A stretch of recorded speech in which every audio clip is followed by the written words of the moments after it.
আজকে আমি এত মজার একটা পটল ভর্তা বানাবো। এই ভর্তা যারা এখনও একবারও খাননি তাদের জীবনের ১৬ আনার মধ্যে ১৪ আনাই বৃথা। আজকে আমি এই পটল ভর্তাটা কিভাবে বানিয়েছি সেটাই আপনাদের সাথে শেয়ার করব। আসসালামু আলাইকুম, কেমন আছেন সবাই? আজকের ব্লগটা আমি শুরু করছি সকাল থেকে। ঘুম থেকে উঠে ফ্রেশ হয়ে প্রতিদিনের মতো চলে এসেছি রান্নাঘরে। সকালে নাস্তা বানিয়ে নিলাম। সকালে বানিয়েছিলাম রুটি আর ডিম ভাজি। এটা দিয়েই আমরা সকালের নাস্তা করে নিয়েছি। সকালের নাস্তা শেষ করতে না করতে আবারও চলে আসলাম দুপুরে রান্নাবান্নায়। সব কিছু গুছিয়ে নিয়েছি। তো আজকে দুপুরে আমি খুবই মজার একটা পটল ভর্তা তৈরি করব। আর এটা হচ্ছে কুমড়ো বড়ি বা ডাল বড়ি, আপনারা যেটাই বলেন, কলাইয়ের বড়ি। তো এটা আমাদের রাজশাহীতে কিন্তু খুবই জনপ্রিয়। আর এই শীত আসলে এটার কদর কিন্তু একদম বেড়ে যায়। তো আজকে দুপুরে আমি রুই মাছ দিয়ে পটল আলু দিয়ে এই ডাল বড়িটা ঝোল রান্না করব।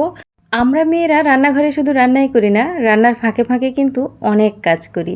তো এই তো ডিমগুলো ধুয়ে নেওয়া হয়ে গেছে। গতকাল আমার বর বাড়ি গিয়েছিল, তো আমাদের খামারের ডিম এইগুলা তো নিয়ে এসেছে আর ধুয়ে নেওয়া হয়ে গেছে। এইগুলা এখন পটে করে আমি ফ্রিজে রেখে দিব।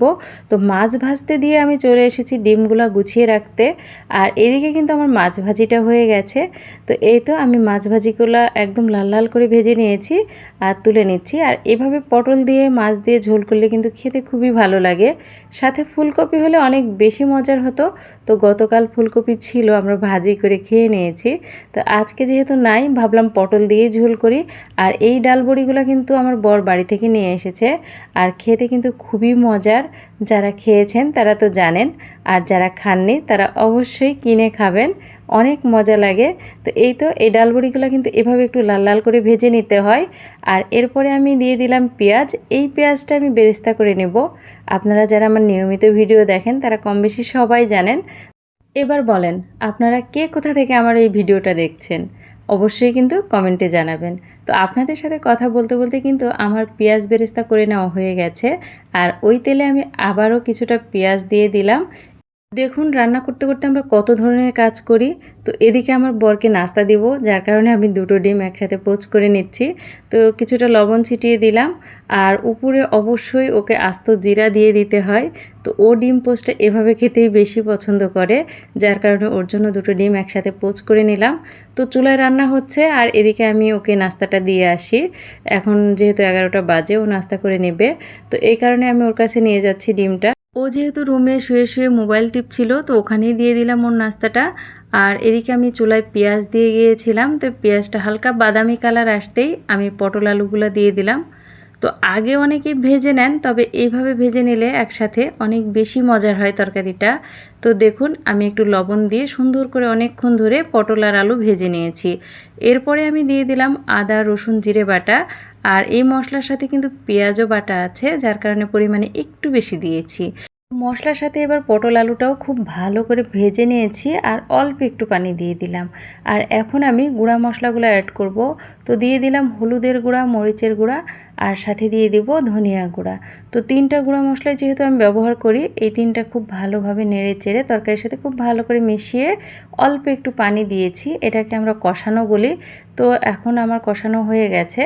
আর এর মধ্যেই আমি এখন ডাল বড়িগুলো দিয়ে দিলাম, কারণ একটু আগেই দিতে হয়, না হলে কিন্তু সেদ্ধ হয় না। তো কষানোটা হয়ে গেছে, দেখুন একদম ঝোলটা শুকিয়ে গেছে। আর এখন আমি এর সাথে অ্যাড করব গরম পানি। গরম পানি তরকারিতে দিলে তরকারির স্বাদটা কিন্তু অনেক ভালো থাকে। এই তো আমি পরিমাণ মতো ঝোল দিয়ে দিলাম। এখন এই ঝোলটা ফুটে আসলে আমি মাছগুলো দিয়ে দিব।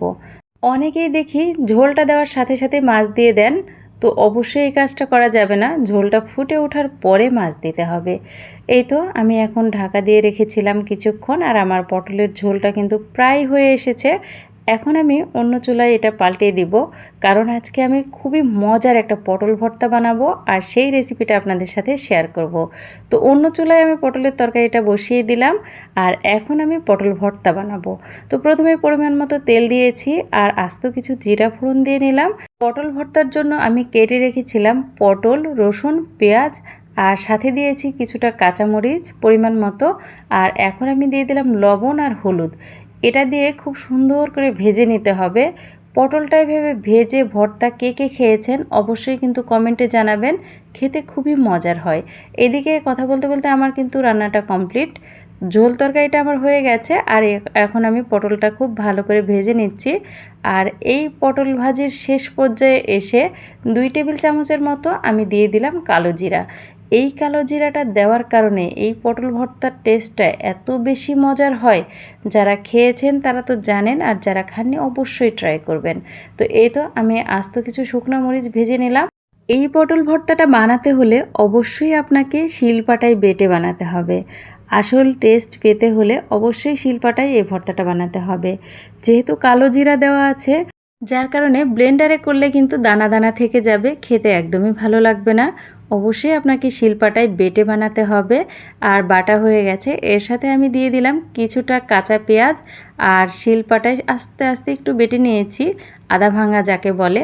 আর এরপরে এর সাথে দিয়ে দিলাম ধনিয়া পাতা, আর ধনিয়া পাতাটা দিলে কিন্তু খুবই মজার হয়।